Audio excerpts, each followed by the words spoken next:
Dat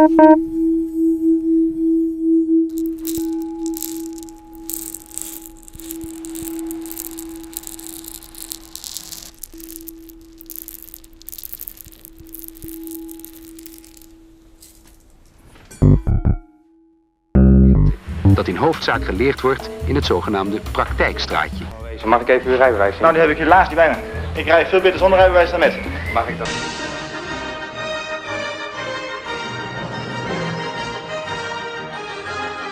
Het doel vandaag is dat de student, wat wij noemen, zo beroepsauthentiek mogelijk kunnen oefenen buiten.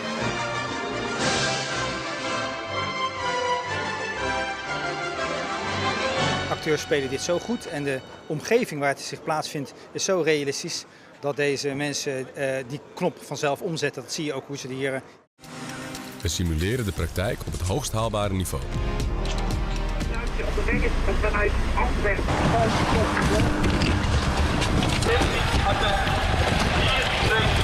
Natuurlijk trainen we zo realistisch mogelijk. Tijdens de basisopleiding, maar ook als politiemedewerkers zich willen specialiseren of bijscholen. Hierna komen ook andere thema's aan bod, zoals het voeren van slecht nieuwsgesprekken en wat je doet als je... Dit oefen je met trainingsacteurs om het beste uit jezelf te halen. Studenten krijgen praktijklessen in de oefenhuizen, zoals in een nagebootst sportkantoor, café of in woonkamers. In de woonkamer leer je onder andere hoe je slecht nieuwsgesprekken voert. Of je probeert bijvoorbeeld een uit de hand gelopen ruzie te sussen in het café. Soms doe je dit met acteurs. De locatie de IEP in Den Haag heeft een multifunctioneel karakter. We hebben hier een overdekte praktijkstraat waarin we praktijksituaties nabootsen. Je leert een aanhouding te verrichten in een kleine ruimte.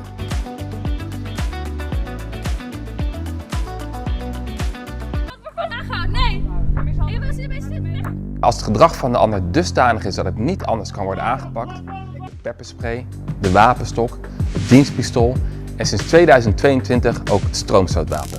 In de situaties gebracht wordt die steeds realistischer worden, wordt de context voor de student steeds... Bakker, een slager, een gemeentehuis, een basisschool en zelfs een kerkhof. Het is een compleet dorp, inclusief treinstation en bushaltes, maar met één bijzondere eigenschap. Alles staat leeg. Welkom in Marnehuizen.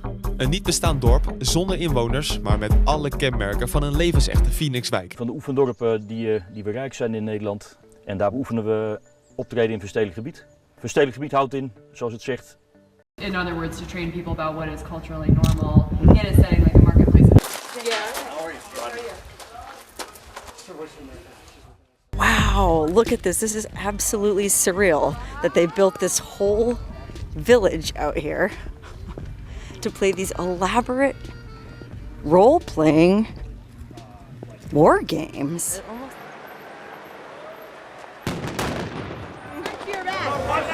Oh my god, these are all actors.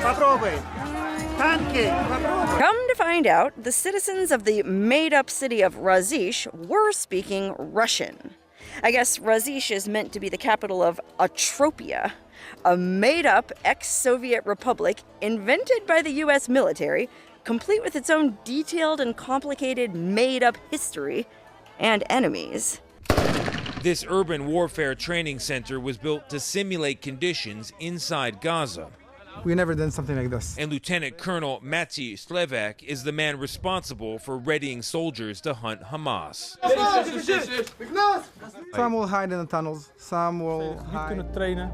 Het voordeel van VR is dat je snel kan wisselen tussen verschillende omgevingen. Dus ik kan scenario's maken in het Midden-Oosten. Ik kan scenario's maken in een woodlandomgeving in Europa. Nou, dat je nu gewoon de rust kunt nemen om eraan te wennen en het gewoon voorzichtig op te bouwen. Denk ik dat dat later heel erg kan helpen als je echt in zo'n situatie terechtkomt. En dat je dit al eens eerder hebt meegemaakt. En ondanks dat het dan nu virtual reality is.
In 1940, Nazi Germany invaded the Netherlands.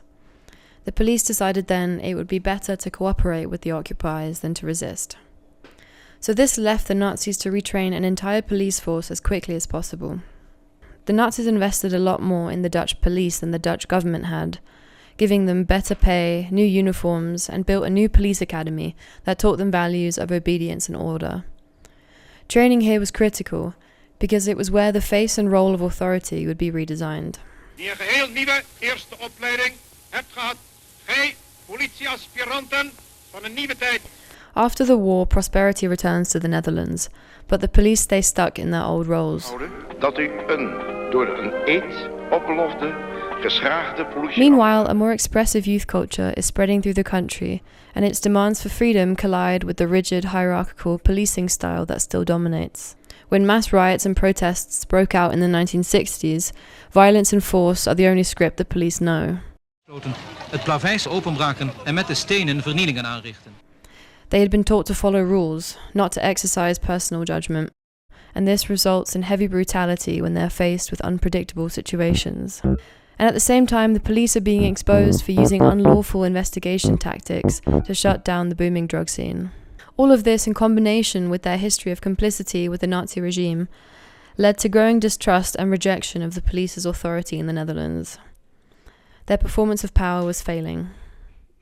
So in 1977, the state unveiled a new vision of policing in this more pluralistic society, one that was built on consent and well-being rather than brute control. The main idea was the police would be integrated into neighborhoods as a kind and supportive presence, policing preventatively. And out of this comes the new friendly face of policing, the Stadwacht, on the blurry border between social work and surveillance. Maar de politie kan u wel helpen met allerlei tips die de kans op inbraak tijdens uw vakantie verkleinen. Kom even langs op het politiebureau. U bent welkom. And not by coincidence, it's also when surveillance technology becomes widespread. In the early 80s, the country goes into a recession, leading to higher crime rates and more public unrest. Resource shortages pull community roles like the Stadwacht back into enforcement to deal with the riots. The friendly face of the police is undermined once more. In the 90s, austerity hits public institutions and neoliberal managerial principles take hold. The police becomes increasingly bureaucratized and organized around efficiency and metrics. The new Apeldoorn Police Academy is built, reflecting in its modern architecture shifts towards a standardized and administrative approach towards training and education. In 2013, the police was finally centralized into one national force, shifting decision-making power from the regional heads to the Minister of Security and Justice. Training no longer responds to local nuance, but is streamlined into a standardized curriculum that reflects a national fantasy of order. And now we arrive back to the police we might recognize today. In 2021, the newest updates to the police level 4 training is released. Duur verkort wordt. En de opleiding duurt nu 2 jaar. It shortens training times from 3 to 2 years, but also raises the entry qualification and includes more rigorous and intense practical training.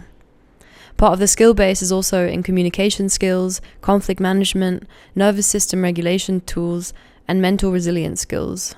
We kennen 6 mentale vaardigheden, 6 tools. Doelen stellen, visualisatie, aandachtscontrole, gedachtecontrole, het actie-reflectiemodel en energiemanagement. Ruimte voor defensie. In December 2025, the Ministry of Defence will announce 45 new locations for training villages for simulation practice for police and military around the Netherlands. The police are also being trained in dramaturgy and script writing skills to create more realistic rehearsals. This is no longer the age of the Stadtwacht, a soft face to cleanse the image of the police. There is not even an attempt to hide the turn towards militarization. All of this shows that training is not just about preparation. The future right now is being trained into existence. The future is already scripted inside the curriculums and in the learning outcomes. But what would it mean for us to take our training more seriously?